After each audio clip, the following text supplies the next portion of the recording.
కాబట్టి ఇప్పుడు ఆయన యందు శివశక్తి, ఆయన యందు విష్ణుశక్తి, ఆయన యందు ఆదిశక్తి, ఆయన యందు విష్ణు ఉన్నప్పుడు లక్ష్మీశక్తి, ఇవన్నీ ఉండడంతో పాటు ఆయన దగ్గర ఉన్న గొప్ప గుణం ఏమిటంటే భూతనాథుడు.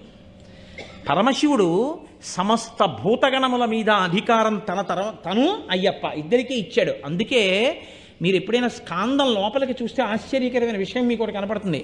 అయ్యప్ప స్వామి గుళ్ళోకి వెళ్ళి అయ్యప్పని ప్రతిరోజు దర్శనం చేసుకున్నా, అప్పుడప్పుడు ఆయన గుళ్ళోకి వెళ్ళి ప్రదక్షిణం చేసే అలవాటున్నా వాళ్ళని భూతాది గణములు ఆవహించవు. ఎందుకో తెలుసా అండి? ఆయన చెప్పు చేతల్లో ఉంటాయి. ఒరేయ్ నువ్వు వాడి జోలికి వెళ్ళకు అంటాడు ఆయన. వెళ్ళవు. మీకు ఉపకారం కాదండి, ఇంకంతకన్నా ఉపకారం ఏంటి?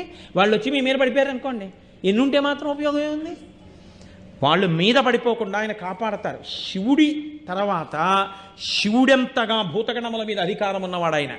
శివుడిలా